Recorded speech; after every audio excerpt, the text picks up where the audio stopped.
they are visible, that's very good.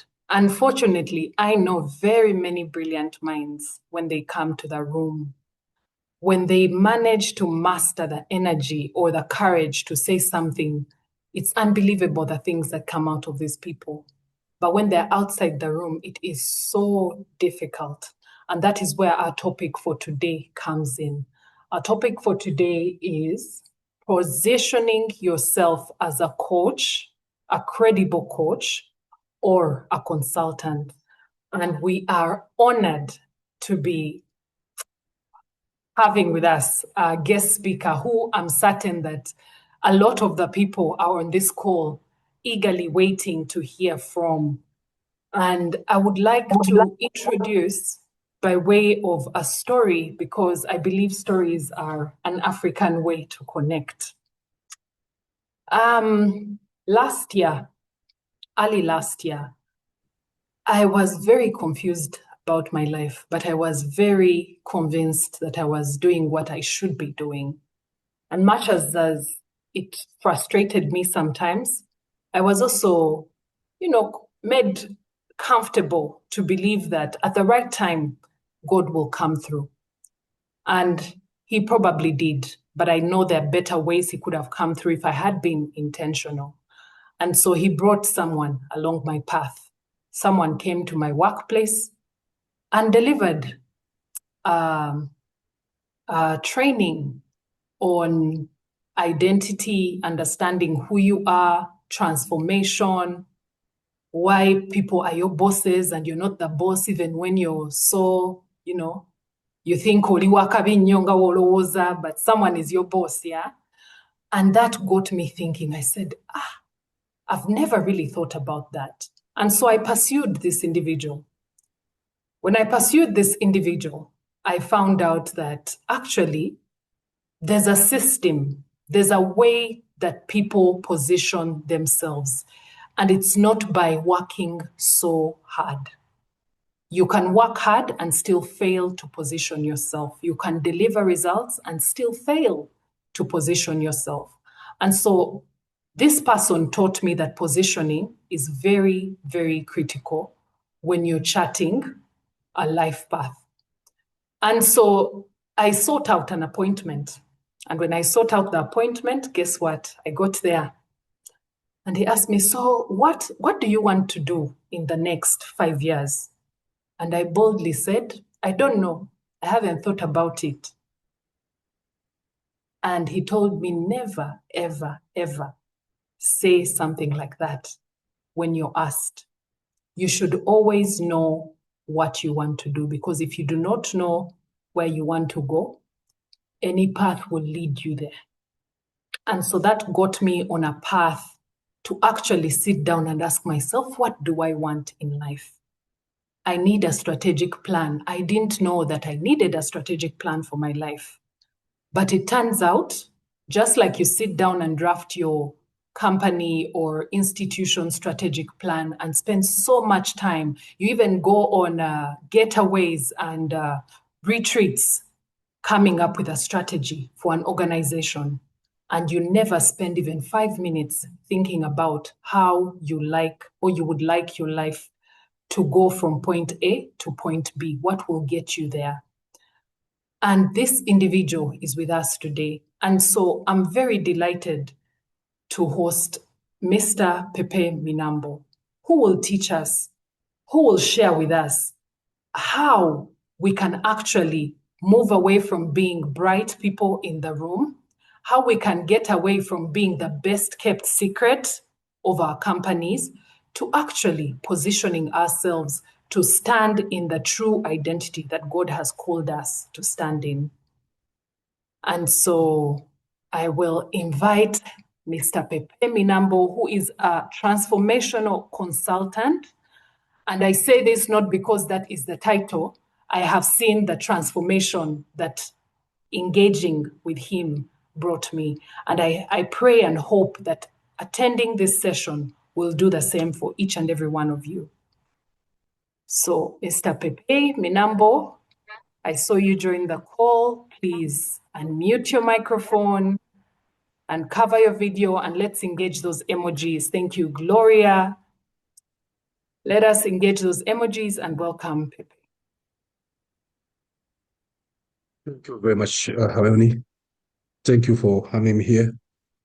It's a great pleasure. I'm here, yeah, all at your service.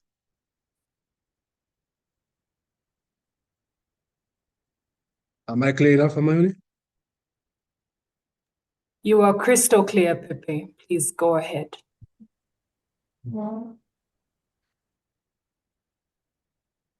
So tell me, where do we go from here? What would you like me to say from here?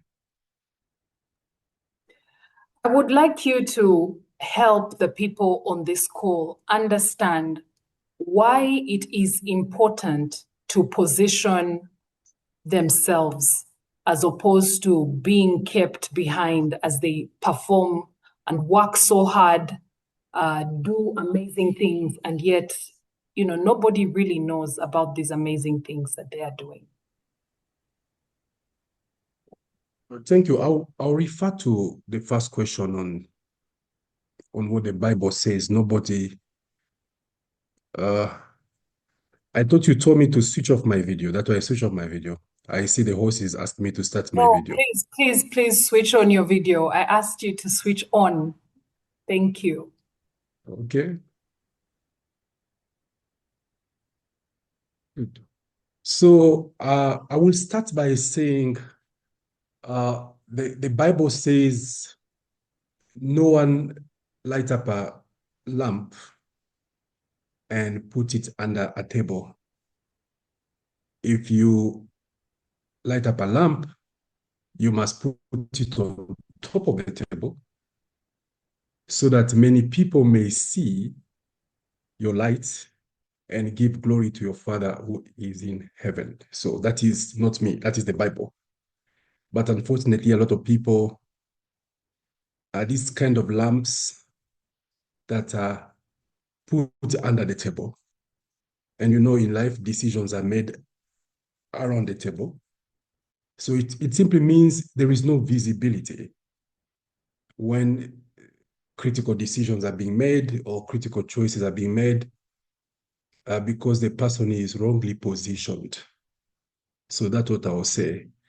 The why of positioning. I quote Simon Sinek, who wrote a book titled Start With Why. Because you must first of all understand why should you position yourself in a certain way. The principle is so simple. If you're a lamp under a table, no one will know that you exist. Nobody will see the light. Nobody will give glory to your Father who is in heaven. But if you have a light in you, I think it's just common sense to be placed on top of the table so that your light can shine brighter, and then people may see the light and give glory to your Father who is in heaven. That's the Bible. So I start from there, Amani. Thank you. Thank you very much, Pepe, for that opening. I think it's interesting how these things work. That same scripture, it's in Matthew actually, was on my mind. Who lights a candle and puts it under the table? Nobody does that, but we human beings do that. A lot of the time, God has called us to great places. He has given you access to great tables. But what do? We dim our light and label it as imposter syndrome, which is, like I've said a couple of times to my friends, that term is a new term and it's very negative in the way it shows up. And I do recall during my coach training, we were asked as coaches, because when you come in as a student, you're thinking both scenarios. It could be positive, it could be negative. But we are asked to constantly help our clients maintain a positive mindset and a positive frame where the best possible outcome is what is available to them.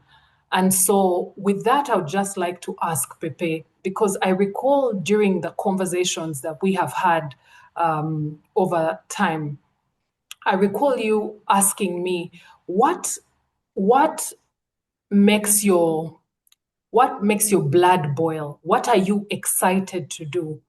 And so I would like you to just address how do people get to this point where they know this is what makes my blood boil? How do they know what they're even supposed to do? How do they know whether they're on the right table? Because they could be at the table, but it's just not the right table. So how do they know if this is the right table and if this is the place that, I should be positioning myself and rooting myself in? Thank you, Manny. We all that have different paths on how we discover ourselves. Uh, I think it William Shakespeare was said, "Do not be afraid of greatness." Some people are born great. Some people are born great. Others achieve greatness, and still others, greatness is thrust upon them. So I'll tell you, there are people who do not need a coach in life, do not need a mentor, do not need a sponsor, do not need a cheerleader, do not even need a surrogate. They are born with something in them, a great sense of intuition.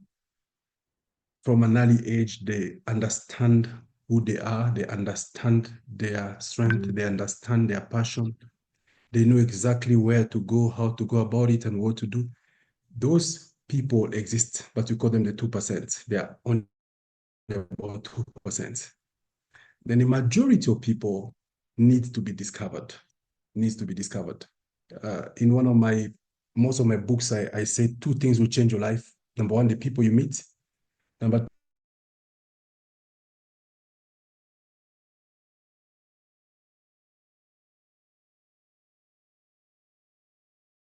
sense of intuition, great sense of intuition. 98% of us need to be discovered by someone else, or they need to discover themselves through circumstances or incidents that force them to come to a certain realization of who they are. I will tell you, 98% of us need to be discovered. So you call it luck, being at the right place at the right time and meeting the right people. The reason most people born original die photocopies, born with potential die wasted, is because they never come across people that could help them deliver that purpose. So I would say that. So it's fortunate that you have platforms like maybe Imagine Me Africa that gives people a formal way of discovering maybe their passion, sharpening it, and going into the marketplace eventually. But let me tell you, left on their own, most people will live wasteful lives, their potential undiscovered, their purpose not manifested, and their real identity never expressed because they never had a chance to come across someone that discovered them or helped them just become. Yeah, I'll say that. Thank you very much, Pepe. And my prayer is that for everybody on this call, if you have not yet been discovered and are waiting to be discovered, may that person meant to help you locate you and then help you chart a way forward to getting to where God actually designed for you to be. And so, Pepe, I also do know that you recently had a pre-book launch and a meet and greet for your newest edition. I know you're very passionate about writing and about reading books, and that you have a great collection of books. You're a reader. Could you talk to us about how important the growth mindset is when it comes to positioning yourself as either a coach or a consultant or a sponsor, name it, whatever it is that people hope to be? How important is the growth mindset? Yeah, thank you, Amari. So about, I think last month, but one, I launched my 11th book, titled The Growth Mindset Code: Re-engineer your thinking and 10x your life. That was a pre-launch. So the launch will come sometimes in August or September. Uh, well, it took me 10 years to write this particular book. I've been writing for the past 30 years. My first book is Be Inspired Before You Expire. This is my 11th book, The Growth Mindset Code. I'll tell you the reason I wrote this book is after many years of traveling and speaking to companies and individuals and interacting with many, many, many people. And I'll tell you, there is nothing that breaks my heart than to see someone highly endowed but living an average life, to see someone so charismatic, to see someone so intelligent, but living the fate of the damned, as I say in my book. So that's really challenged me to write this book because based on some learnings I made many years back in my life. In fact, it's John C. Maxwell that wrote a book, How Successful People Think. He did a research between two individuals that started trade or business at the same time. 25 years, one has a chain of supermarkets, another one still owns a kiosk. Two people that came into career at the same time, 25 years, one becomes the CEO of a big bank, another one is still a supervisor or middle manager somewhere. Two guys joined the army at the same time. 25 years later, one becomes a major general, another one is still a corporal. So he went ahead to research what makes the difference between people that really grow and those who do not grow or stagnate. And he simply came up with this conclusion. It all depends on the quality of their mindsets. And I'll tell you, and that happens every time. You have they start coaching, practice the same time. Over time, one becomes a sought after coach, a go-to person in town. Another one still operates in obscurity. Or you have two consultants that begin their practice at the same time. Over time, one becomes a national figure, personality, another one is still in obscurity. And I'll tell you, the difference is not in charisma, not even in intelligence. As I say in my book, I say some people are highly educated and not intelligent, and some are highly intelligent and not educated. I think it is Elon Musk who said, do not confuse schooling with education. And he said, or do not confuse intelligence with education. He said, I never went to Harvard, but most people that work for me did. They went to Harvard. So what I'm saying here is it boils down to the quality of one's thinking. They say life is a matter of perspective, and life perspective is a self-fulfilling prophecy.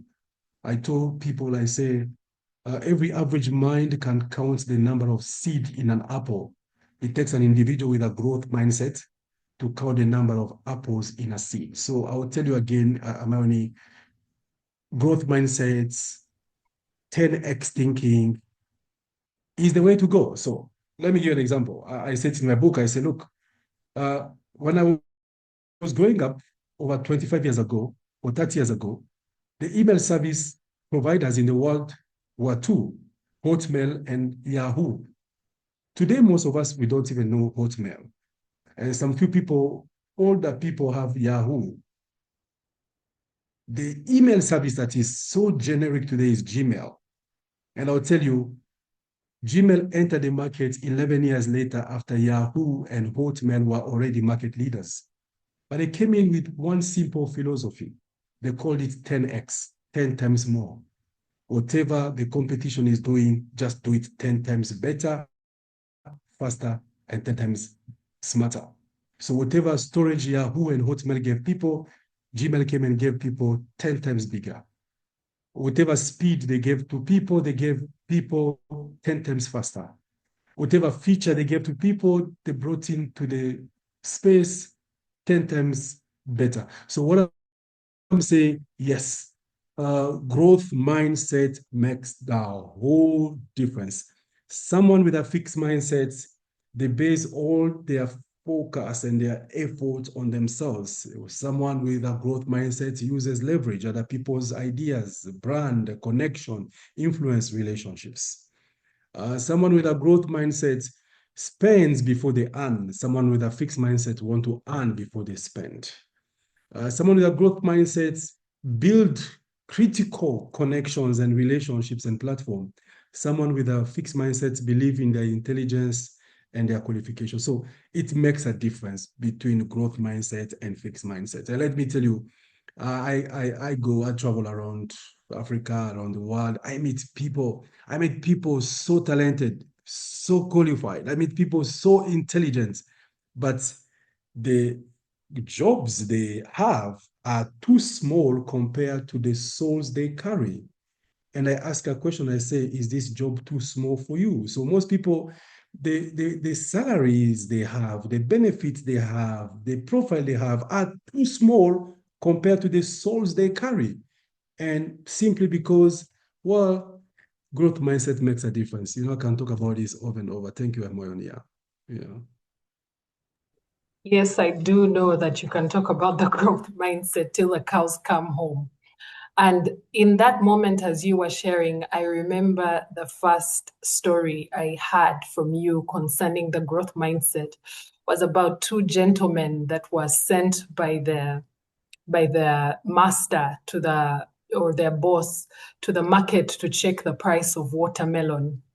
And one went and found a watermelon truck and asked how much the watermelon costs and got the price and went right back and reported, oh, yeah, this watermelon costs 500 shillings in the market.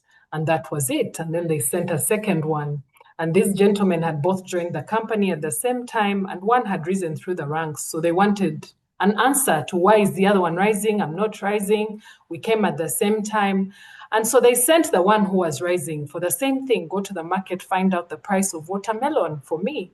And he went to the market, found out the price of the watermelon, asked the truck what days it comes to the market, where do they farm the watermelon, what conditions do the watermelon grow in, how do I tell a good watermelon from a bad one, and carried all this information and so much more back to the boss.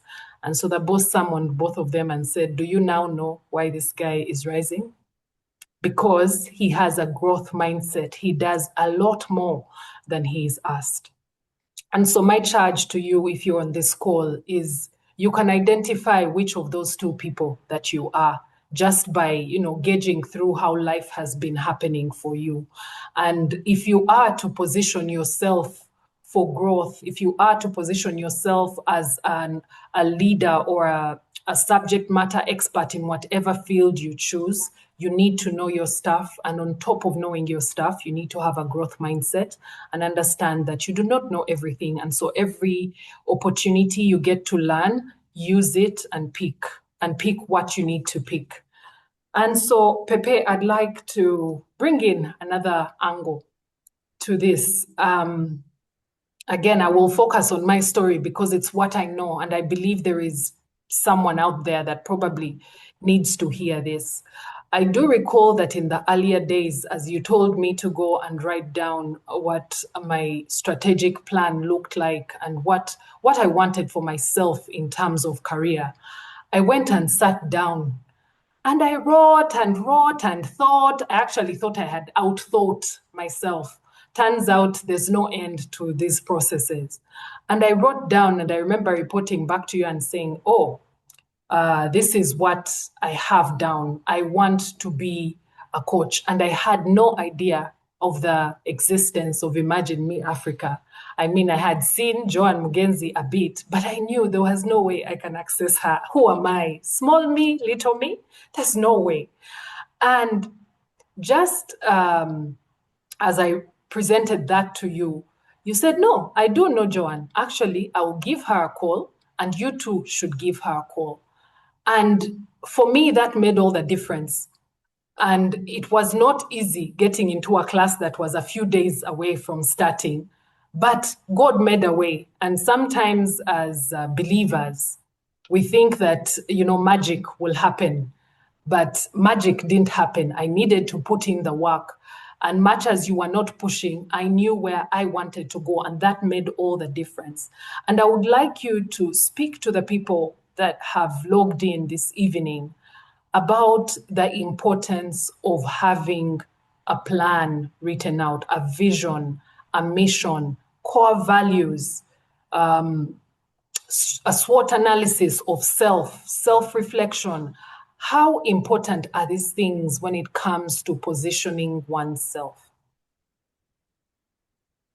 Yeah, thank you very much, Amani. Thank you. So most people here have heard this statement The statement goes like this.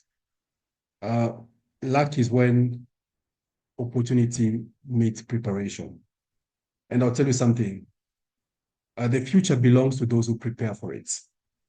When the future shows up, it will look for the prepared mind. In my younger life, I was influenced by writings of many great people. One of them was the writings of Ralph Waldo Emerson. Ralph Waldo Emerson said, the world gives way to a man or a woman who knows where they are going. The world gives way to a man or a woman who knows where they are going. It means a woman or a man with a blueprint, Hermione, a woman and a man with a plan, a woman or a man with a template, a woman or a man with a, you know, a, a, a basically the big picture. So many years back, I learned again the same statement from a gentleman called Dr. David Oyedepo, the global leader of the Winners Chapel International. He's a pastor. He says, the world does not just give way to a man or a woman who knows where they are going, but the world takes on its shoulder the man or the woman who has a clear direction of where they are going, and the world delivers them there. So, someone with a clear sense of direction, someone with a clear sense of purpose is already steps ahead from his peers. He's ahead of the curve. So, it is so critical to have a blueprint. You may not have the job, but have a blueprint. You may not have the opportunity, but have a blueprint. You may not be known in the market, but have a blueprint. I tell people, I moved from Kenya to Uganda about 9 years ago. I didn't have contacts, I didn't have networks, but I had a blueprint. I had a game plan.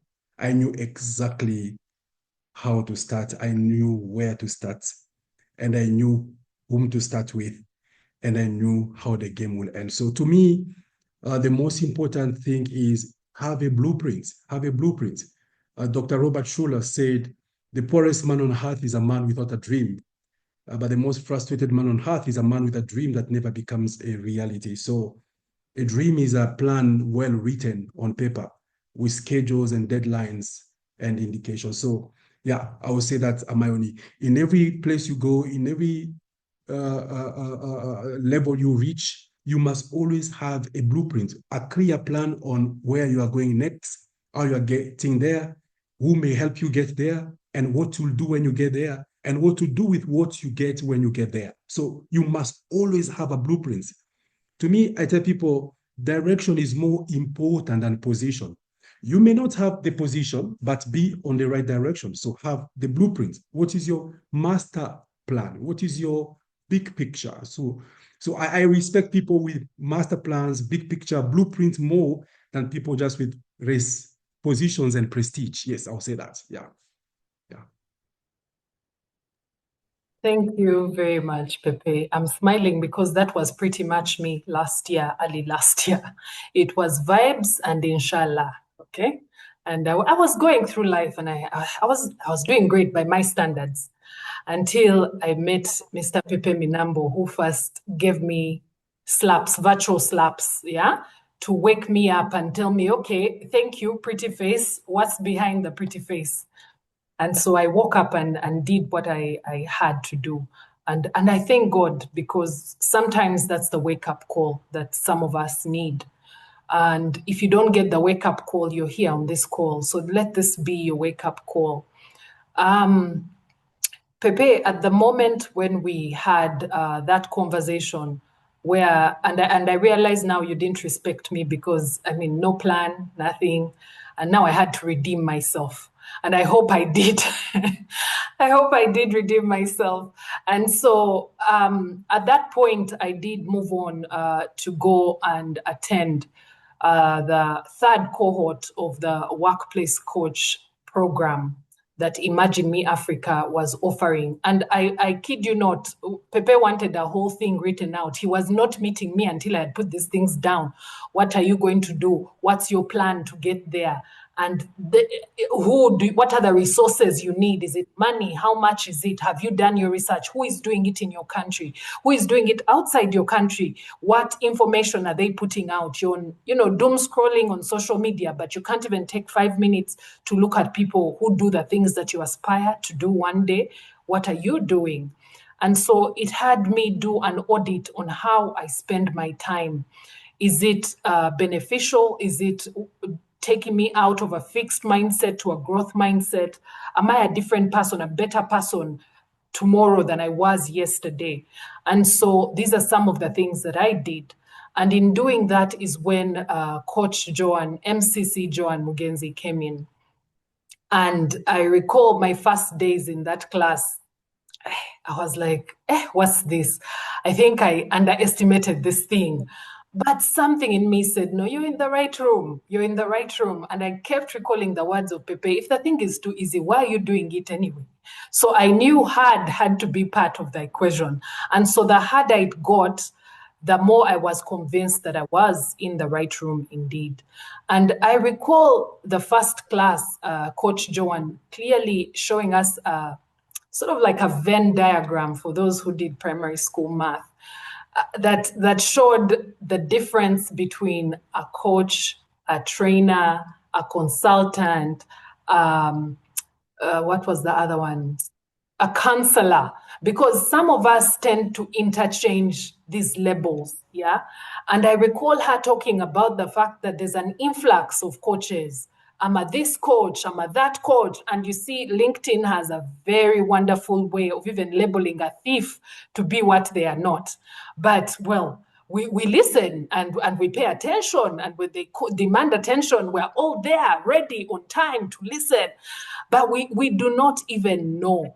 And so this is where the term credible coach, credible consultant, credible counselor, how are these things separated? And so this is where I want to invite MCC Joan Mugenzi to come in and just have that discussion with you, Pepe, concerning how do we understand what the right thing is and what to label which, because I believe that is when we move from just being an ordinary person to being a credible person who is a subject matter expert, or somebody that people can trust, that this information is credible, this information is legit when so and so says it.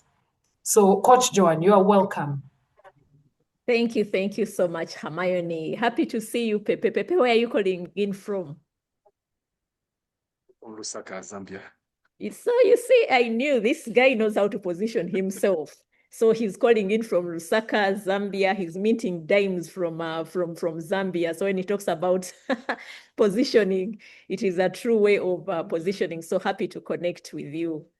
And Hermione, you've made me laugh and tried to play back how I ended up where I am, that I am now being called MCC. I normally share the story that I know myself to be an encourager, but I kept on asking myself, which corporate entity would I go to? Hermione work for Capital Markets Authority. If I walked into Capital Markets Authority and I said, please, here I am, I'm an encourager, can you pay me? I knew that wasn't going to nail it at all. So I embarked on a journey of investing in self. And that's how somewhat I discovered coaching. But in a business class that I did, they had asked us to go out there and just do a research in terms of the space that we wanted to step in. And Pepe, the space I wanted to step in was the personal development space. And what I discovered shook me, because what did I discover? In the personal development space, there were no barriers to entry. Let that settle in, that you're going into a space. Here I was coming from an international job, and I'm coming into this space saying, yes, I've left my job to go and do certain things. But I'm being told where you're going, there are no barriers to entry. And I'm thinking, but I want to go and speak to the corporate person. How do I speak to them? And I discovered coaching. And while in that class, I discovered there was something called the International Coaching Federation. Today, as we're having cohort 5, by the way, Hermione, cohort 3 was a fluke, because what happened, we were oversubscribed for cohort 2. And we decided, okay, I think we have the capacity to run another cohort. But what we did was to say, since this cohort is starting on a Monday and ending on a Wednesday, let's start another cohort on a Wednesday so that it ends on a Friday. That's how Hermione just happened to be in that class. Today, and then when we did that, we thought, this class, these people, I think, have gotten way more than they have bargained for, than they've paid for, because it was a small, cozy class full of very amazing people. And we made a decision. We said, no, if a class is not of a certain size, we can't do an overflow. It's either this or that. So because we only run two, we run two intakes. We do a July intake. July graduates in November, and then we do a January intake. So today we have cohort 5, and Hermione, it is 27 out of 25. Our target is 25. We got 27 sign up. So we've positioned it in a way that is interesting. So Pepe, thank you so much for connecting me to this brilliant young lady called Hermione. One of the things that I now thrive on every time we run our classes is to just find young people that are very, very exciting. You can see my Gen Z Gloria today. Clocking it. You know, I'm even learning the language. Pepe, do you know what clocking it is? That's what we do. That's what we do.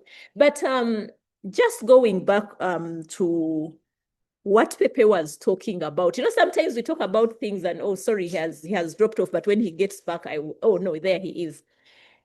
Pepe, it's very easy to see somebody who has made it in life. I tell people, there is no corporate space that one will walk into. And when I'm talking about corporate space, I'm talking about the blue chip of our economy. There is no space that you would go into and you don't find Pepe's name mentioned. So yeah, we are benchmarking. Who do you benchmark? If you want to be a lead consultant, a lead coach in the space, find people who have gone before you and they are doing it.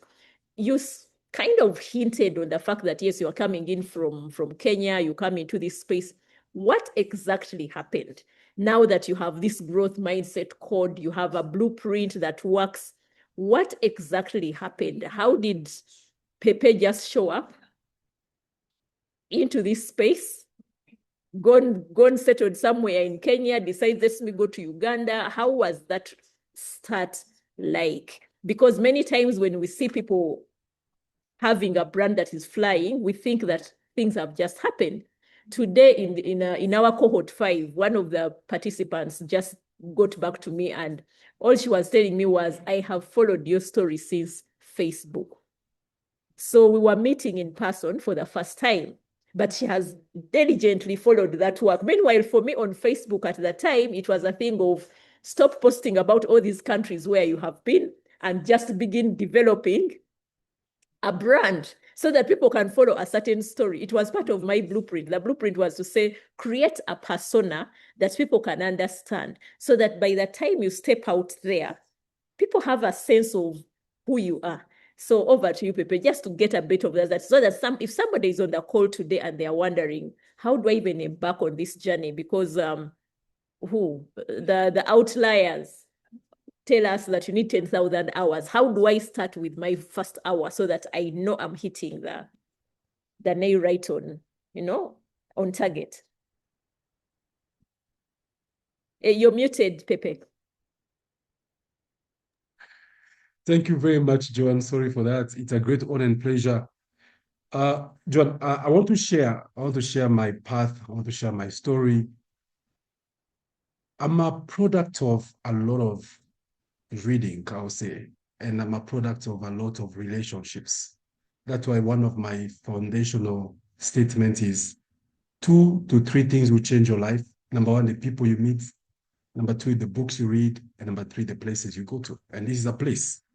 Let me tell you, someone could be in this place, Joanne, for the next 1 hour, and their life is never the same again.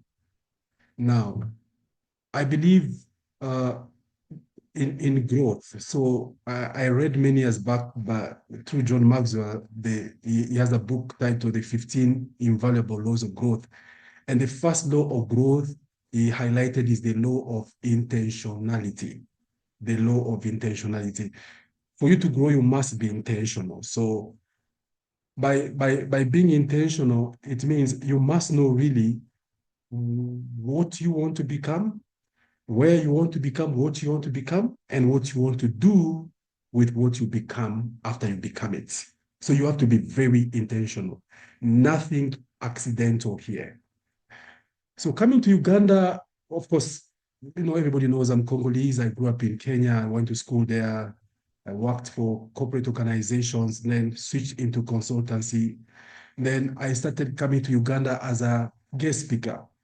So there was a company called Marketing Africa.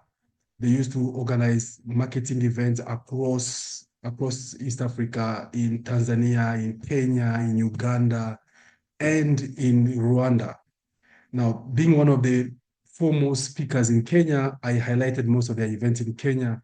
And then they chose to make me one of the highlights also in Uganda. So I'll come, but just for maybe a night. So I'll fly in the morning and they'll have their event at Serena. I'll speak in the evening. The following day, I'll fly out.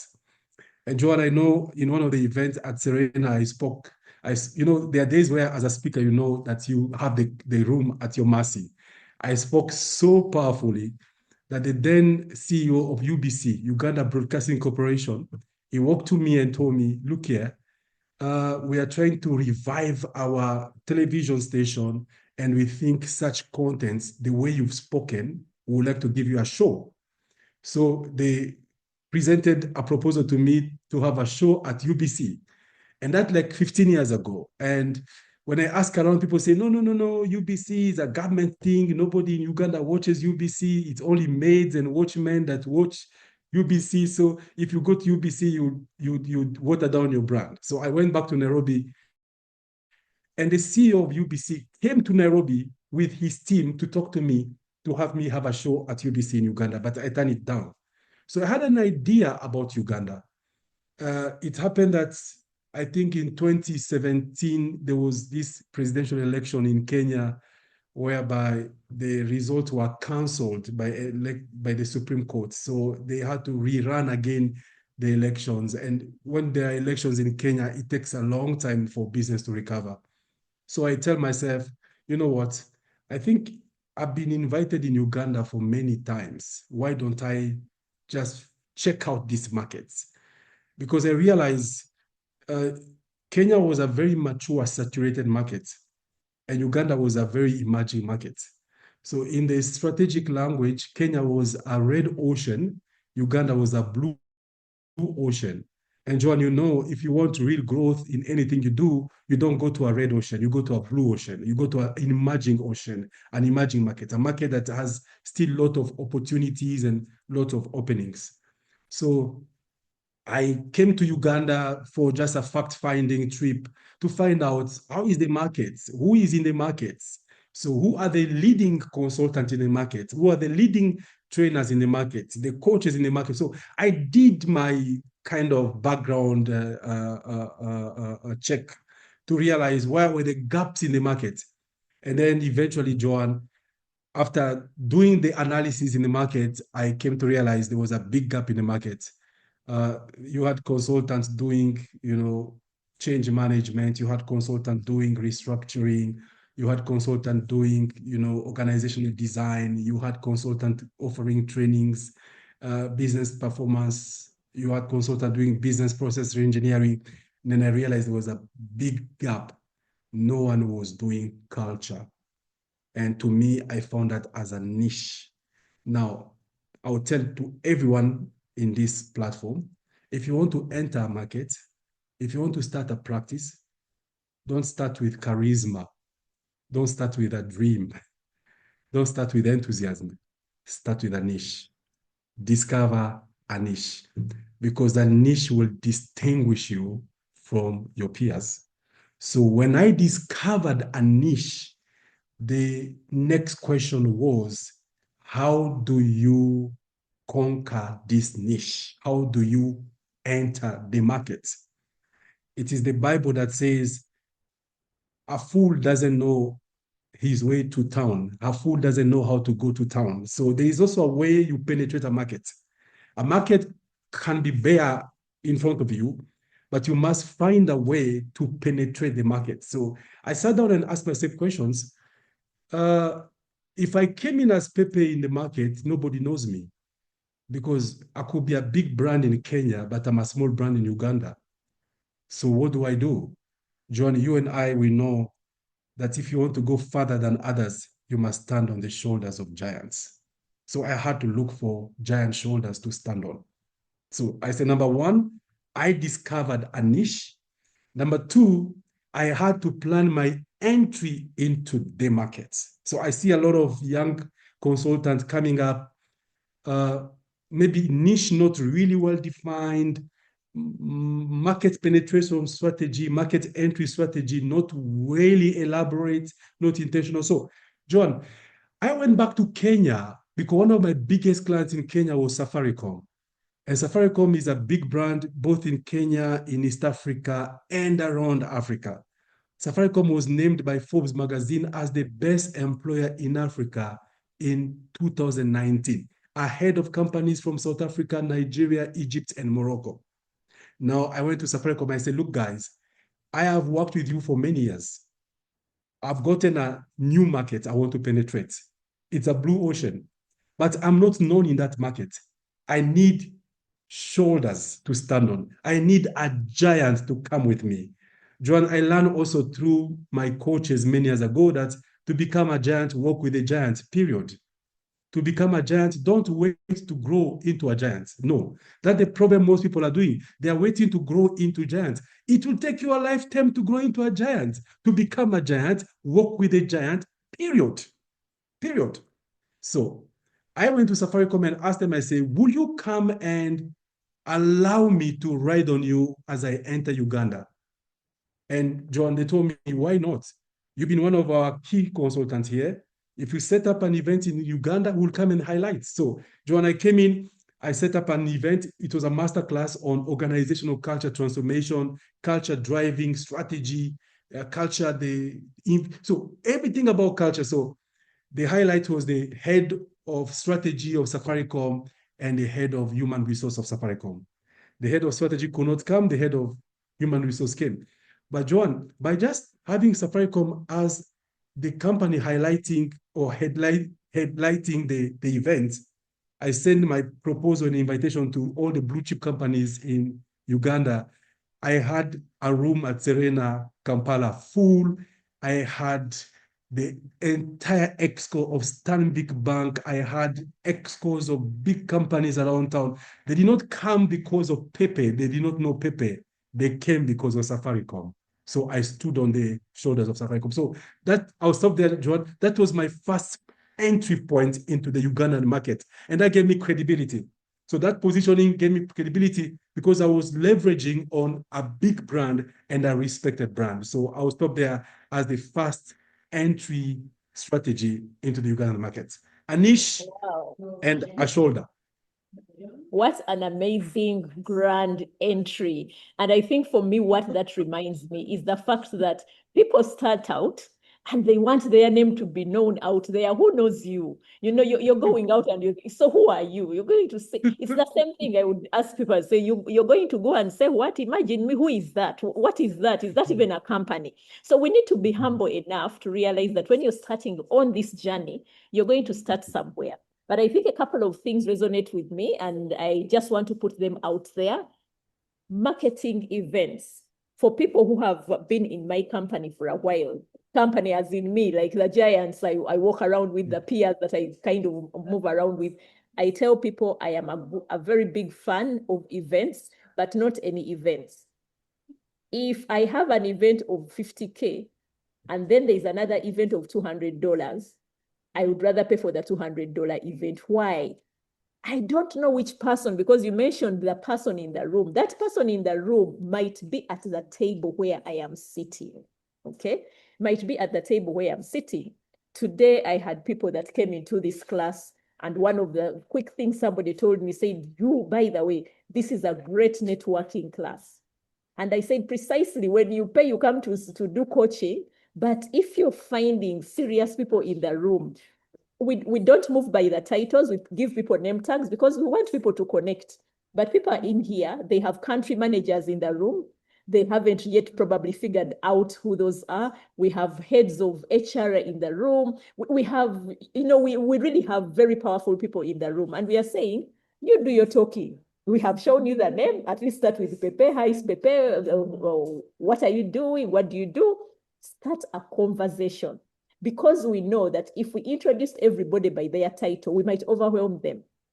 But there are serious people inside the room, and it's something that is very, very exciting. So you go in, you think you're going to learn one thing, but maybe the person that you're going to find there is your next big shoulder that you're going to be climbing on, and then they're taking you to the next level. At least we have, in this class, we have somebody from Rwanda, we have somebody from Nairobi. So it's, for us, it's very, very exciting. The people here at home, they are looking and waiting for the next cohort in January. But marketing events are critical.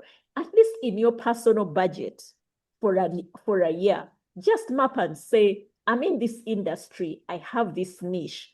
Which are these events that are a must, where I must appear, so that then when you show up in those places, you're going in very clear, you know, these are the industry leaders. So how am I going to go in? You're going to do your own back end checks, because I can see that you came in and you're asking, who are the leading consultants in the market? Who are the coaches? I did mention to the class today that one of the things that I did when I stepped out in 2016, because I stepped out into self-employment in 2016, the first thing I did was to pay for courses. Everybody who was screaming about their program on the market, I paid. Why was I paying? I wasn't paying because I needed all those courses. I paid so that I could differentiate and know who is a typical collaborator, who is true competition, who is a person that I'm not even going to bother to benchmark. And it helped me. It saved me a lot of time. I invested so that I know if I've gone to Pepe's event, I'm saying, oh, okay, I like how he's doing things. And I'm thinking, maybe if I'm sitting in, I never sat in that Serena or that had over 1,000 people. But I'm giving you that as a scenario that you go in, you learn something. The craziest thing that I ever did in terms of my investment back then, in 2015, I invested $8,000 in myself to go and attend a Jack Canfield event. The tips that I learned at that event, to date, I'm still using those tips. $8,000, I came back, did a couple of events that we kind of would sell out and all that thing, but it's because I invested. So sometimes I think we sit back and we fail to position ourselves, just because the very things that will help us position ourselves, we are looking and you're thinking, why should Pepe make me pay for his event? That's the thinking.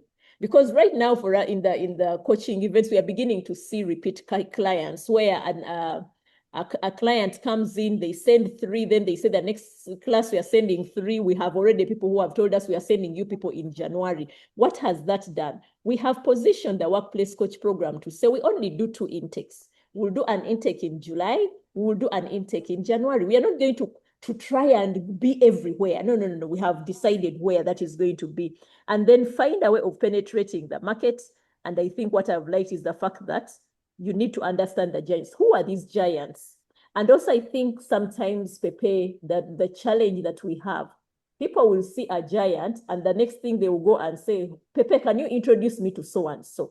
I belong to a business space called Business Network International, BNI Champions. If any of you wants to join, feel free to inbox. But the critical thing is, one of the things they teach us is when you go out there, be interested rather than being interesting. Because if you're interested in understanding Pepe, if you're interested in just understanding what is this blueprint, how did you get here? You're giving somebody an opportunity to just connect with you. If you go in and say, oh, Pepe, I know that you worked with Safaricom. Can you introduce me to Safaricom? What is going to happen in that moment? So thank you so much for sharing with us a very, very practical blueprint. And even when you talk about the UBC thing, it's also sometimes a thing of what are you listening to? Who are you listening to? Because depending on where you are in your phase in life, that television show might be something that kind of opens up. But somebody was telling you it might kill your brand. So what does that mean? You had created a brand. What brand have you created? Or are you already not humble enough to say, let me look for people that can boost it, because you feel my brand is my brand alone? Each one of us needs a hand that holds us. And that's why for us at Imagine Me Africa, our mantra is holding each other's hands all the way. That when we start on a journey, we want to kind of go all the way. So I think one of the things that would need Hermione, if people have questions, it would be good to have any questions. We are here to talk about how do you position yourself as a consultant. I normally say when I left employment, I was in the public health space. The work that I was doing was on community health systems strengthening. Then I come out and I say, this is what I'm going to do. People would even ask me, where have you left your health? And I would tell people, if I support somebody with the health of the mind and they are happy, they are going to keep disease at bay, because World Health Organization defines health as not only the absence of disease and infirmity, but also these other aspects that might be social. People get high blood pressure because they are worried about things that they can't even control. You're running a purpose that is not your own. You're trying to copy a blueprint that you have no idea about. This blue ocean strategy, when you dive in and you're saying, this is my blueprint, what does it look like for you as you're making a market penetration? Or are you simply going on LinkedIn? I've seen the chief strategist for LinkedIn, Victoria Nyanzi, on the call.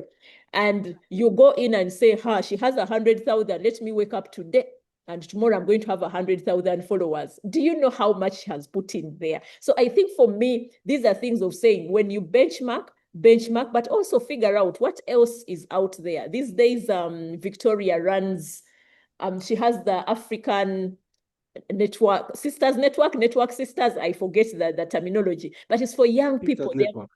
They have created this space where they are saying, come, let us walk a journey together. Come, let us learn together. Victoria, that was me in 2014, 2015. All I did, we were trying to connect with Facebook people to say, can we meet? Can we connect? Can we what? And that now I've told you that in cohort 5, somebody has signed in and they are saying, I have followed your story since the days of Facebook. So if people have any questions, we are here to say, how do you position yourself as a coach? How do you position yourself as a consultant? And maybe when we talk positioning, Pepe, let me throw it back at you. When we say positioning, what kind of positioning is this positioning that we are talking about? Because we might be here assuming things. Okay, thank you very much, John. Positioning is a full package, John. It starts with your personal brand. Personal brand is how would you like the world around you to perceive you? You know, brand is about perception. Now, personal brand starts by how you show up. Let's say, starting with the dress code, because how you package yourself, how you dress up. Personal brand is about language, how you talk to people.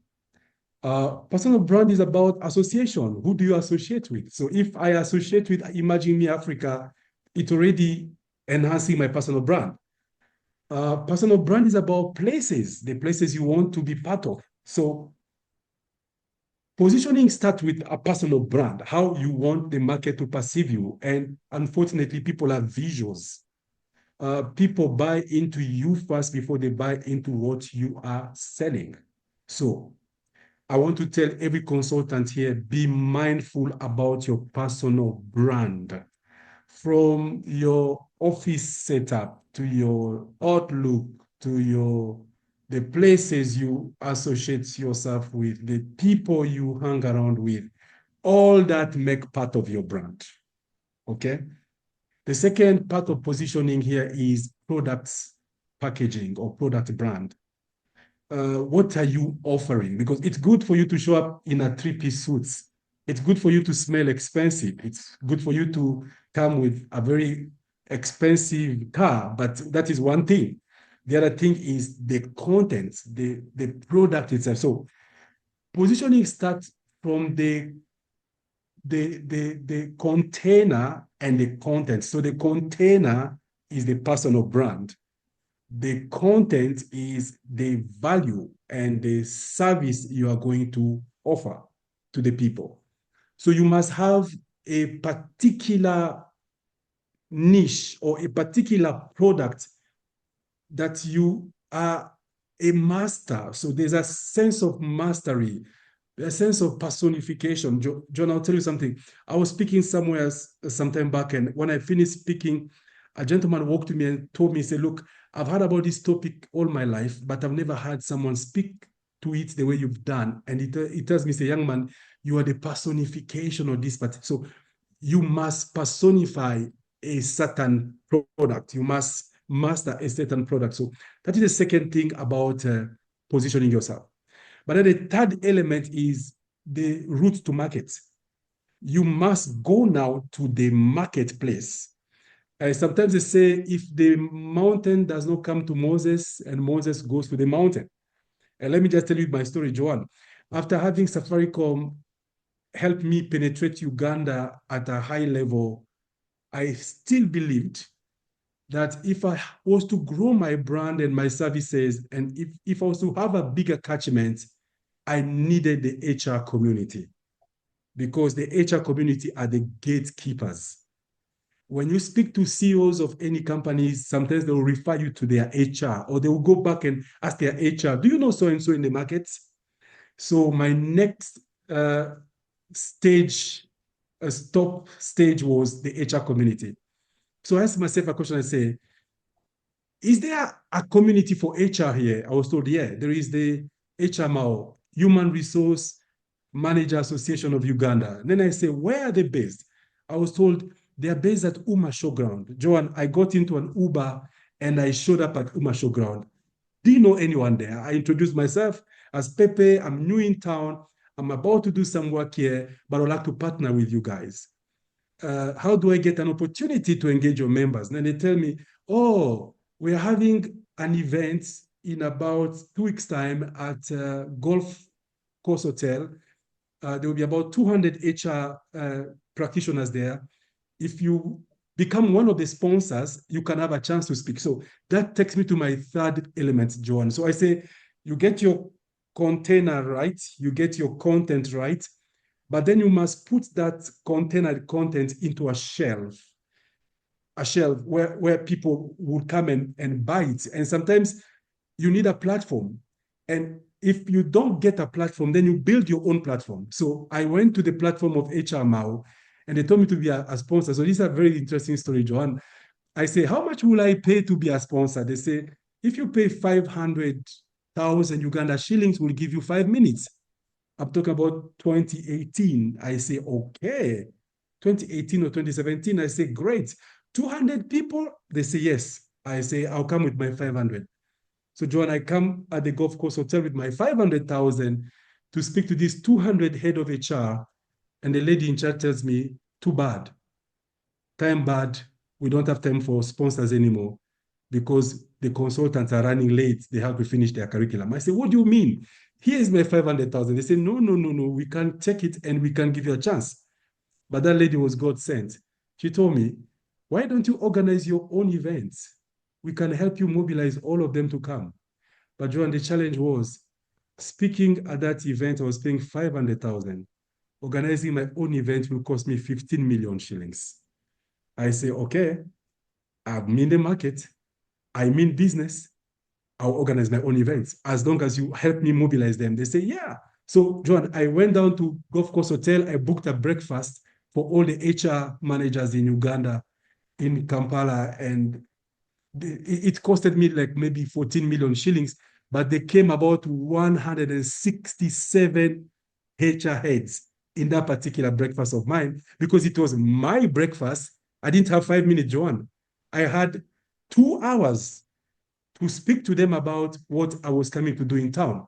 But again, Joan, I was humble enough to say, yes, I still need other shoulders, local shoulders. Before I had Safaricom shoulder, but now I need local shoulders. Then I ask around, I say, who are the gurus in the HR world? I was told, oh, there's a gentleman called Moses Mbubi. You know Moses Mbubi, the former Stanbic Bank head of HR.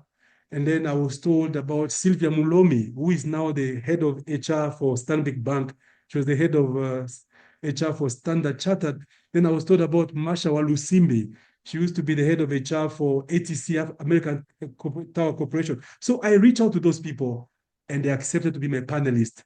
So that is my second story, John. So positioning means You must package yourself well. You must have value to deliver, but you must look for a platform. And if you don't find any, you must build a platform.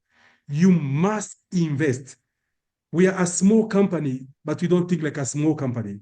And beyond that, Joanne, we've gone ahead to have almost every year a breakfast event for the HR managers in the association, for the NGO HR managers, for the public sector HR managers. So we have had events over and over in terms of positioning ourselves. Even the event you're talking about, Speak Like Pepe, Say It Like Minambo, the one that we did at Serena, it was a public event, 1,426 people at Serena Hotel. It was free, nobody was paying, but it's an event that cost you about around 60 million Uganda shillings. But it's an investment into your brand positioning. So in the past 5-7 years, we spent a lot of resources building the brand, positioning ourselves. So positioning is not just about LinkedIn. Positioning is not about Facebook posts or Instagram. Positioning is about investing into your brand, connecting with the real people, the real decision makers, people that will go to places where you'll never enter, but they'll whisper your name. Even going on TV, Joanne, having a TV show on NTV for 3 years. We're on a break. We are coming back very soon. It was part of positioning, Joanne. I remember I went to the public service because I say, Pepe, you've done a lot with the private sector. You need to work with governments because no one makes it big in consultancy if you're not working with government. Then I say, so who is the head of government public service? I was given the name of the public service head, Madam Lucy Nyachobe. And I seek for an appointment. I go to see the head of the public service in Uganda, Madam Lucy Nyachobe. I enter into her office. I want to introduce myself, Joanne. She said, I don't need your introduction. She said, I know you very well. I say, how do you know me? I say, I watch you every Tuesday at 10 p.m. on NTV Uganda. So that was the deal. So that part of positioning, you must be in platforms, you must be in places whereby your brand precedes you, your reputation precedes you. So it takes a lot of investment to build a brand. Yes, Joanne, thank you. Wow, wow, wow. I think a big thing in there is invest, invest, invest. It is not enough for you to think that, I have posted my things on LinkedIn, people will find me, okay? They will not find you if people cannot give you the platforms. Build one for yourself. That's what Pepe is telling us. But have you become a personification of your niche? I think that's what I'm hearing. And also understanding the ecosystem around that niche. Hermione, do we have any questions from the audience? This is your Yes. time. Any questions? Yes, we do have questions from the audience. I have seen two particular questions, but before we go into the questions, I'm reminded of when I joined the workplace coach program, and Coach Joan is asking all of us in that very small, cozy class of 11 to each say why we are here and how we ended up there. And I remember hearing everybody saying, oh, my company invested in me, my company. And I was there struggling because I had looked for that money left, right, center to make sure I was in the class with fully paid fees. You know, when they say in the class, those with unpaid fees get out, I never wanted to be that person. So I paid the money. It was a lot for the season, but I said, no, I have to invest in myself. I'm not going to wait for my employer to see the value or to know exactly what I want in this season to then move. I am going to make this investment in myself. And so hearing you both speak about investing in self sparked that in me and reminded me that as we were in the class, there are people who that was pocket change. And I recall someone saying, oh, we paid to be here for 3 full days. I thought it was just, one day and then we get out. And I asked him, you mean you paid all this money to come and sit for 1 day and go away? And for me, it was mind-boggling because where I got the money is clearly not where they were getting their money. Yeah? They probably had an endless pot of money. And at the end of the class, I recall having a follow-up conversation with this individual who then said, I got the value that I wanted. I believe I came to that class to meet you. And to this day, very good friend of mine. And that's all they got from the class. And they were comfortable. they're not aspiring to be a world transformational coach like Hermione is, but they got what they came to the class to do, which again speaks to what Joanne said. Sometimes the investment is big, but if you know exactly what you're working at, it will be worth it. Every penny of it will be worth it. And so our first question came from Daisy Asimwe, who is a guest. Thank you, Daisy, for coming. She's been engaging very much in the chat box. We appreciate that. And she says, as we talk about positioning, how does one ensure one is not seen or perceived as the same as all the other myriad coaches? I know we are focusing on the workplace coaching, but as Hermione mentioned, these days there is a coach for everything. This certification aside, Pepe might answer as he speaks, but allow me to put this out there. How does somebody know that this is the coach, this is the what? Basically, how do they differentiate just by, viewing the positioning? And I believe Pepe has answered that with the personal branding. Start with the personal brand. Yes, there's a cute face.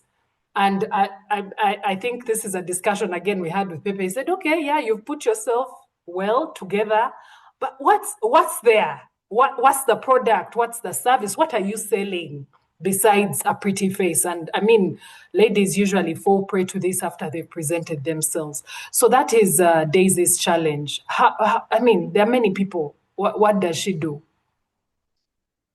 I think Coach Joanne is best placed to answer this question.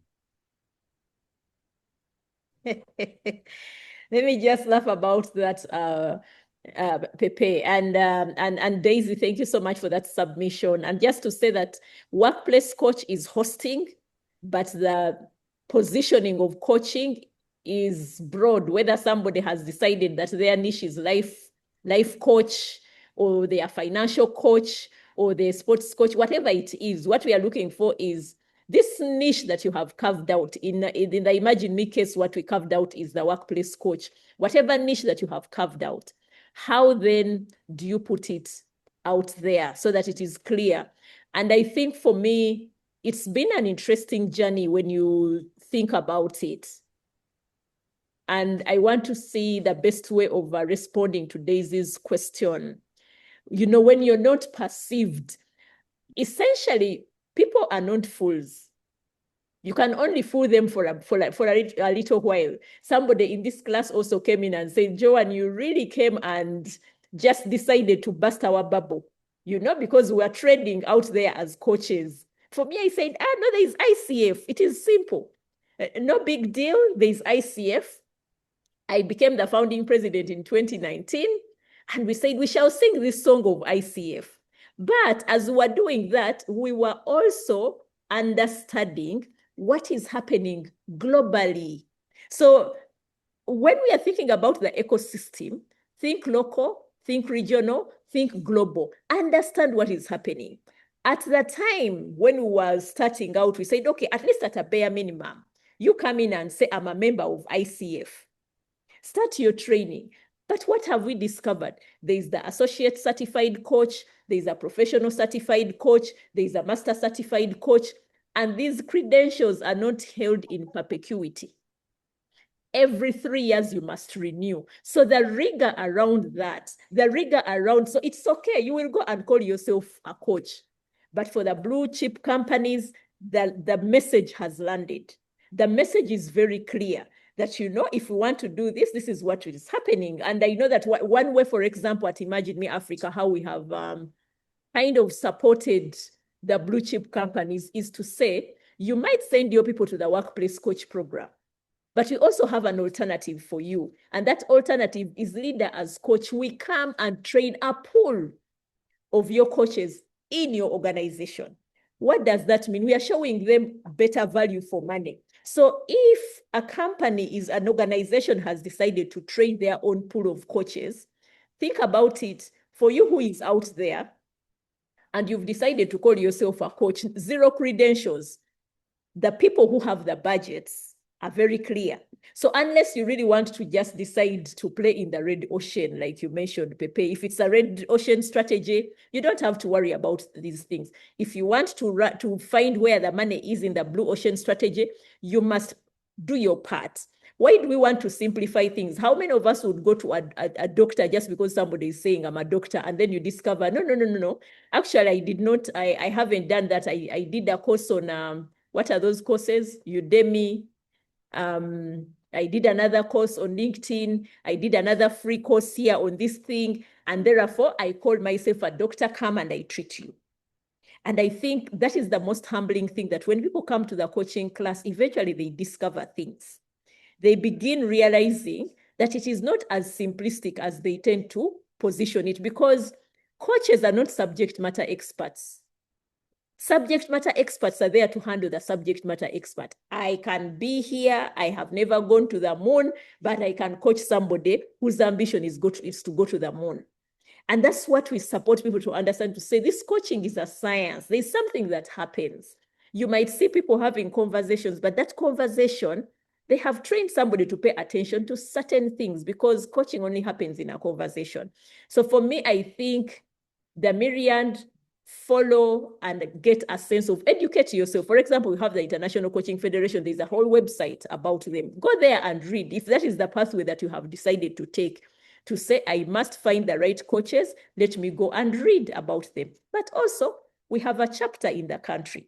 What makes you decide to just go and pick a coach off the street and not check in with the International Coaching Federation to say, I'm looking for coaches? Do you have a list of reliable coaches? At Imagine Me Africa, one of the things that we do chemistry sessions with people. So we don't just decide to coach everybody that walks to us. Many times we refer, because we have carved out our niche. We don't have to run after every individual. So there are things that will come in and we say, okay, we are passing these people on to these other coaches. We are very strict at Imagine Me Africa. One of the things we say is that we do not trade in certificates. I want to be very comfortable to refer anybody to any of the coaches. In this class, Gloria, please remind me, somebody came in and they have this whole thing that they're talking about, and they're saying, I really need a coach to, and then I said, Gloria is your person. Because I can refer her with confidence. Why am I referring her with confidence? I have seen her. I have nurtured her. I know what she's capable of doing. I know that she has a better outlook to certain things than myself, because we belong to different generations. She's a Gen Z. She has a different clock it kind of approach to things that I don't have. So yeah, those are things that we need to be thinking about. Hermione, I think, I remember in our engagements when we were running, I just kept on saying, I can't wait to see you and how you're going to bloom in this industry. For those of you on the call, let me make another shout out. Coaching is still a very virgin area in this country. If all the financial institutions alone woke up and said, we want to embrace coaching, we don't have the numbers of coaches to actually serve them. And that's why for us at Imagine Me Africa, for the workplace coach, we are saying, let's prepare coaches for those people who are going to come in. The Forbes Council made predictions in 2018 that coaching was going to become one of those industries that you will not ignore, that they're actually going to overtake consultants. That was in 2018, and they were predicting for a decade. 2028, now I can imagine when they were predicting, there was no Imagine Me Africa thinking about this kind of direction, because we only started our program in 2023, 24, that's when we started the Leader as Coach, and now it has evolved. We now have the first Ugandan program that is accredited. Before, the blue chip companies were ferrying in trainers from Nairobi, from South Africa, from UK. Now we can go to them and say, hey, what were you looking for? An accredited coach? We are here. What does it mean? When you carve out your niche, understand the dynamics around that niche, so that then you position it very well.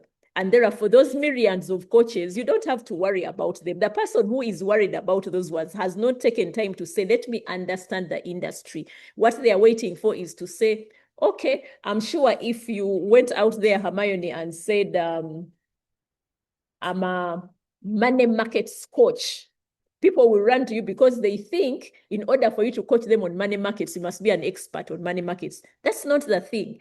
If you're looking for an expert to coach you on a subject matter, it means what you need is a mentor. You don't require a coach. A coach's role is totally different. So first educate yourself to understand some of the differences that happen around that. I don't know if you have any other questions. Yes, we do have another question. Although I feel like you sort of addressed it, but let me read it out, then you can decide. About positioning and identifying your niche. Is it better to position yourself around an industry, a specific problem, hence the different types of coaches, or a target audience? And then you can let me know if you want me to read all the questions, and then I can respond to that one very fast. I think Pepe Minambo, that's what he spent most of his time on. Identify your niche and become the person that they run after when it comes to that niche. Okay, and then I have thanks for the great insights on finding a giant's shoulder and investing. My main challenge right now is self-confidence before approaching a major partner. I want to be clear on my value, but I often fear my contribution will fall short, even though I know I perform well once I actually dive in. What is the best way to bridge this gap and build true confidence? That one, Pepe will answer. Yes, let me read another one. Hi, Pepe. So Pepe can get all his questions. Hi, Pepe. How does pricing of your programs affect your brand? How do we balance access to programs and not be perceived as at a low value? You hold quite a number of free events. How do you recover through premium programs? Can you answer those two, Yes, Harmony? Let me answer please. those two before I forget. That's okay. The first one, the person says they got contents, they got value to offer, but then they don't have a lot of confidence when it comes to the real act. I'll tell you, I run a public speaking program. I have a registered public speaking school in Kenya. So there are only two kind of speakers on stage, the nervous and the liars. Everyone get nervous.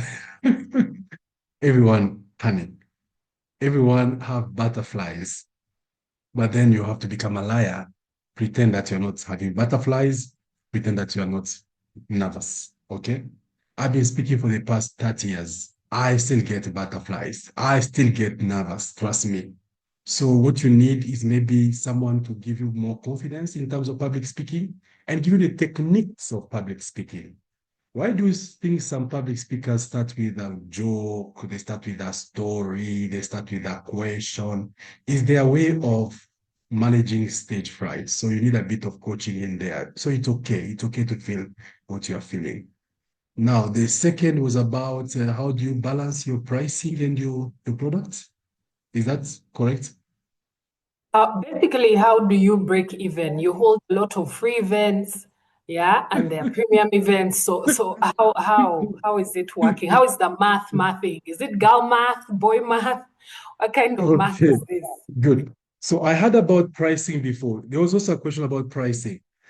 Okay, there are different kind of consultancy. You have big ticket consultancy, you have medium ticket consultancy, and you have small ticket consultancy. The thing is to be true to yourself. Be true to yourself. Pricing is a byproduct of value. I have a concept in my book, The Growth Mindset Code, where I say the 10 places where money hides. And one of the places money hides, I say money hides in problems. Small problems, small money. Medium problems, medium money. Big problems, big money. So pricing in consultancy depends on the value you are delivering, one, and number two, on the problem you are solving. So those are two things that determines, pricing in consultancy. But the other thing that is determine pricing in consultancy is a brand, Trust me, when KPMG goes for a consultancy, their fee will be different from a consultant who has an office on Kampala Road that is not known. And the client will take KPMG simply because of the brand. And you'll be shocked. That local consultant on Kampala Road may deliver premium, better value than KPMG, but they don't have brand. So you see, in this kind of work, you are either a brand or you are a commodity. When you're a commodity, you price low. When you're a brand, you price high. You know, brand are bought, commodities are sold. So pricing is again, are you selling or are you being bought? If they come to me, they are buying me. If I go to them, I'm selling. So when I'm selling, my bargaining power is different. But when they're coming to buy me, my bargaining power also is different. Again, pricing is about negotiation skills. You must know your value and negotiate it accordingly. But I'll tell you something. Another key thing about pricing is having the right information about the budget of the client's budget. You must know what the client has set aside for that particular service. That's why intelligence and charisma is not enough. You need to build relationships that are capable to let you know what is beneath the file. Someone will tell you, look here, this program, we have a budget of $2 million. But you know what? Your proposal is $200,000.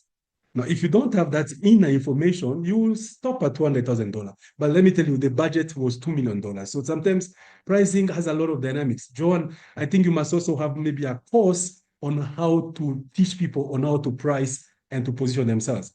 The last thing about pricing is about seniority.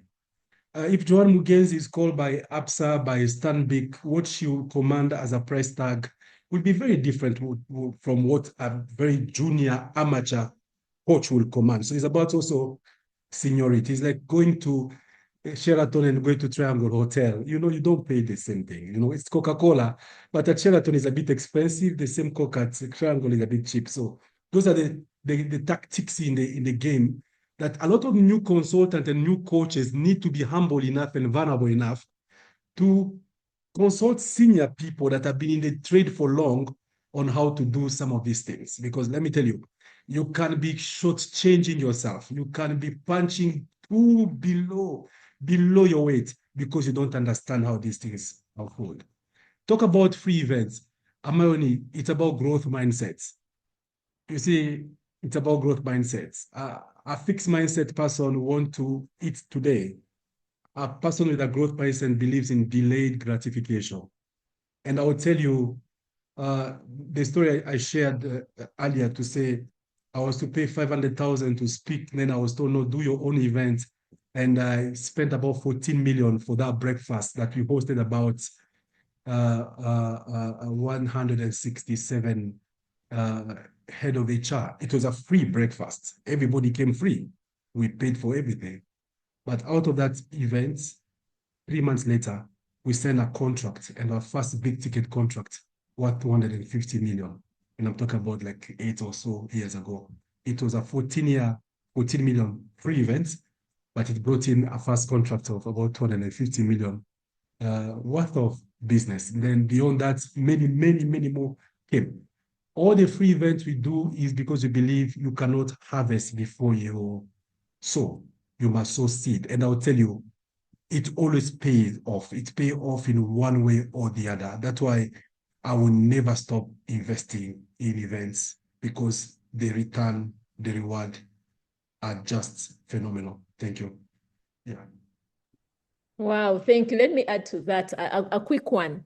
And just to say that, Pepe, one of the things that we have discovered, again, because of that price scenario that happens, is we are starting an advanced level class.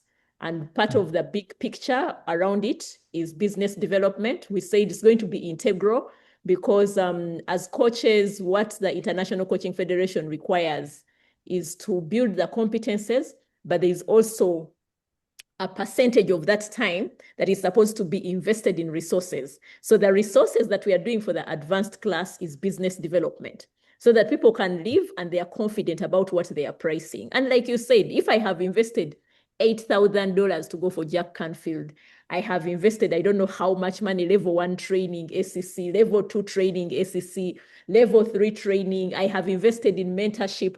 I told people one of the things that was very stretchy when I was doing my master certified coach program, every single mentorship session with my mentor to read my transcript and give me feedback was $400.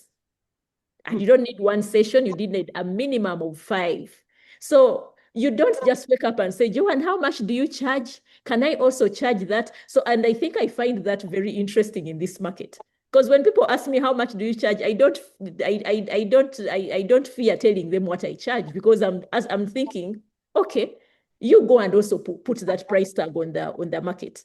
But I know where it is coming from. I have invested, I have understood what people are paying for, what is the pain point. Because if you come in and you're trying to treat for something that I do not have, then why should I waste time with you? And I think that's what we need to, the humility of understanding that you grow in that niche, the humility of understanding that you need to first take off time and understand a couple of things around that. So that then, because now the things that I have learned, I integrate them in a class. Because why should somebody go and start from scratch? So what am I doing? I have done programs where we have proper action learning projects. And I've decided that when we do the advanced class, whether somebody wants to position themselves as an internal coach for organizations, or they want to have a consulting firm that is focused on coaching, we are going to help them on that, because we can't load a lot of things at level 1. It's already overwhelming for Hermione to say, am I in the right class? And then you say, now I'm also teaching you how to do business. No, that is going to become a preserve for our advanced class. It's the next value add that we are putting on the market, to say, you come in so that when you do your advanced class, you don't now need another program to go and I've tested some of these concepts. There are people who I have supported in terms of, I think one time I had those flyers where I was saying, turn your consultancy into a thriving, turn your expertise into a thriving consultancy. That concept has been now embedded in the advanced class, so that none of our coaches, like I've said, we keep on saying everyone who needs coaching must find it in the workplace. How do we support these people to take coaching in those workplaces? But rightfully so, if somebody has painfully paid their money, why shouldn't they begin thinking about how to get that money? But at a bare minimum, get back your investment. So if your investment means that you're going to go for the, what did you call them? Small problems to get the small money. So be it. Go and say, I went into this class, I paid $1,695, actually $2,000 if you include VAT. And then you say, how many small problems can I solve so that I can get back my 2,000? That's one of the things that you want to work on. I see our time is almost running, but what questions are there, Hermione? Well, thank you, Coach Joanne and Pepe. Our time is actually fast spent, and the question that I see pending came in from Shadia Namuli. She says she's very grateful to have stumbled upon this discussion, and I wonder how she stumbled upon it. Please keep going there where you found it, because we have so much more in store for you. And she said that she was interested in starting a consultancy in her field, which is medical devices, and she says she feels less experienced, which I think Pepe spoke to. Look to the seniors. She says, that the person in the room, and they might say, Siraba. Sirika abakulu boogere, loosely translated as keep quiet, let the adults speak. And she's asking, how do I start, or what should I do in the next 2 weeks or otherwise? I believe, Shadia, your question has been answered, because that is exactly what Pepe was speaking to. And she also ends by saying thank you to the giants, who is definitely not me, Pepe and Joanne. I can add something to that because of the Uganda saying that you translated. I hope you also know that the young one can also beat the drum and the older one dances. Whatever. Now, just know that even with your whatever you see as a young person coming up, the thing is going to be at how you're going to position it. So that when you're looking at yourself, you say, yes, here I might be young, but this is the different lens that I'm bringing to you. You old people don't understand AI. You old people don't understand these things. You package, I normally say, don't go positioning age as the thing. Go addressing the real problem that you're seeing this generation X failing to actually understand. so that then they will say, but we need that person. Can you be the young person that every blue chip company looks for? That's true. Because of how you've positioned yourself. Can you identify some of the giants can already become your mentors, even if it means paying the price? I cannot overemphasize investing. There's a way we treat, I mean, when people come to these classes, when they're in your inbox, you almost feel like, you owe them an obligation to respond to them because they've been in your class, they've invested in your class, you can't ignore them. But if I come to LinkedIn and I'm just finding all these random things being thrown at me, I have no time. But if I say, oh, Hermione is asking for something, Margaret is asking for something, I must respond. So I think don't start off by writing yourself off. Just remember, beat your drum, let the oldies come dancing to the tune because you have set a tune that is meaningful. Wonderful. Thank you so much, Joanne. There's one more question, but I beg that we just make mention of it, and then probably after the call ends, we can stay for a little interaction. And it says, what do most new coaches and consultants get wrong in their first year? And what should be ignored that everyone says matters, but really does not? And that's from Jen Masaba. So Jen, please permit us to wind down this call, because one of the other qualities we learn is, to be very good timekeepers. And that is part of our personal brand and Imagine Me Africa brand. And so in closing, I would just like to share a few of my closing remarks, and then I'll invite both John and Pepe to wind this up very well.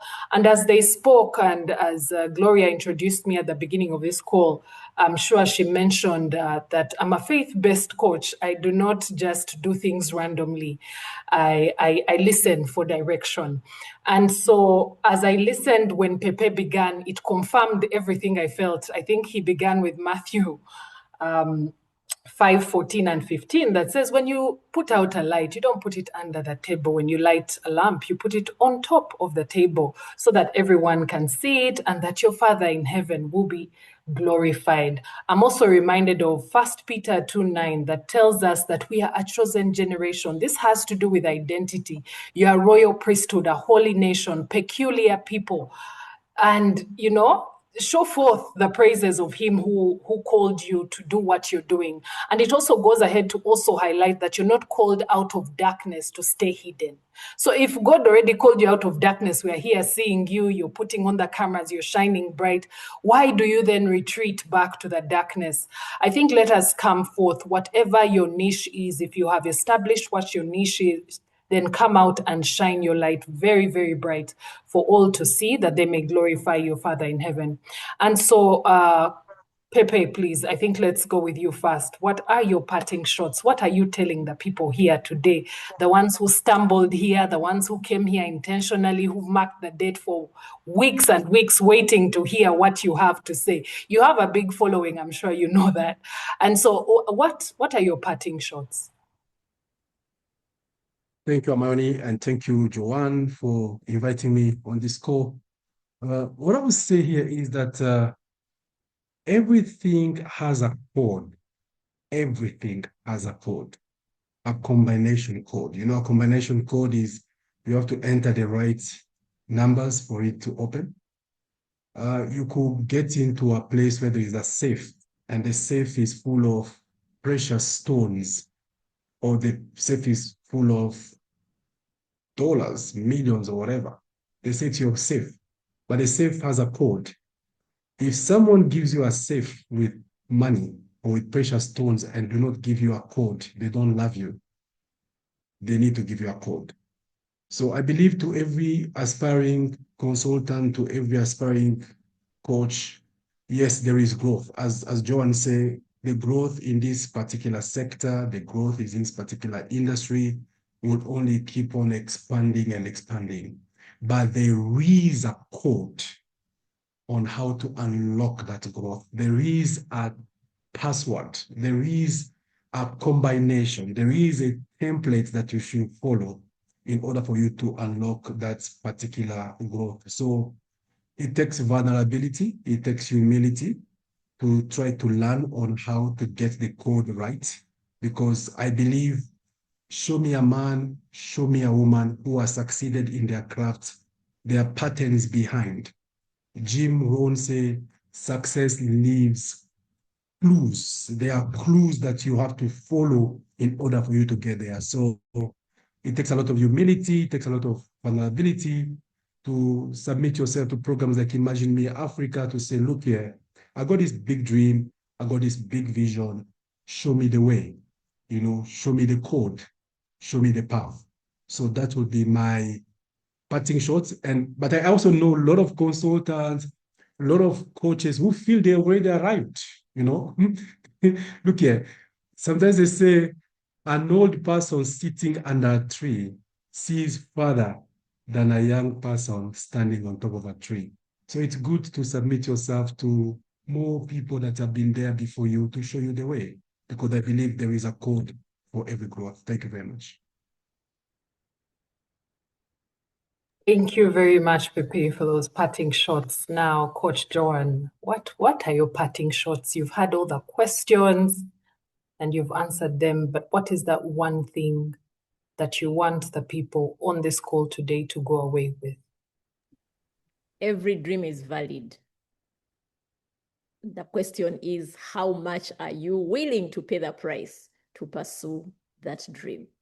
All the things that you see here, Pepe started off with a dream and decided I need to go and check out Uganda. I was in an international job and I was busy thinking, but I think what I want is to support people out there to transition well. Everything starts as a dream. That idea that you have, it has potential. What's the price that you're willing to pay for it? Thank you. Thank you very much. So the Bible says, those who have ears, listen, yeah? And you already have the minds, the brilliant minds. So put them to work. Put them to work. You are capable. No doubt about that. And I would just like to let you know that as Pepe also does free events, so does Imagine Me Africa. Not everything is for paying. We're investing by having you here this evening, yeah? And so tell a friend to tell a friend that we do this every Monday, first Monday of the month.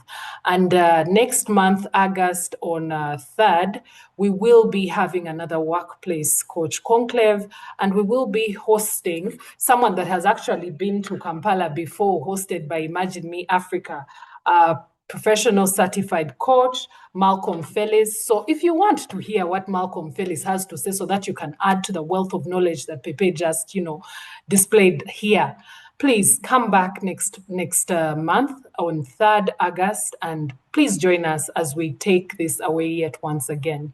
Thank you very much, Coach Joan. Thank you very much, Pepe Minambo. Please, let's give them flowers. Let's not let them go like that. Clock it if you must, or send those celebration. Yeah. Pepe, you're going to have to learn to clock it. Just, get this. The fingers have to be up like this. Wonderful. That's how we clock it. That's how we clock it. Thank you. So over to you, Gloria. Thank you so much for this time. Wonderful. A round of applause for our wonderful host, Hermione. Thank you very much. My notebook is full. And Pepe, I cannot wait to go find my container, review the content in the container, and look for a shelf or build a shelf to put my container. Thank you very much. Wonderful. And if you're still on this call and appreciate this session as much as I do, I have just one request. Would you go to LinkedIn? Give Pepe a follow if you haven't been following him already. Give the giant Joan a follow if you haven't done that already. And Imagine Me Africa for more updates such as this. We'd like to release them, but before we do that, we've shared a feedback form in the chat. We'd like to make the upcoming sessions even bigger and better for you. So please fill in that feedback form. Let us know what more such sessions would you like to listen to? What other curiosity do you have in regards to coaching and the world of coaching, consulting would you like to have? So Pepe from us at Imagine Me Africa, we really, really deeply appreciate you for making the time to come and support this community. We hold these sessions monthly and we cannot wait to see all of you and the people in your community. For those of you who have joined us from different walks of life, we have Leaders Coach Alumni here, which is our curated program for institutions and organizations for us to come and equip your leaders to have a coaching mindset. We also have a great team from the Workplace Coach program, our alumni community. Today we started our 5th cohort of the Workplace Coach program. Perhaps you feel late to it, but you are not very late. We have a January cohort coming up. We will send you an invite if you share your feedback in the form to the graduation. Come and experience what these people are learning and the experience through the coaching journey. From us, the team at Imagine Me Africa, we wish you all the best and see you next month as we host Malcolm Felix, the Regional Director for the ICF Europe and Africa. Have a lovely evening. Bye, everybody.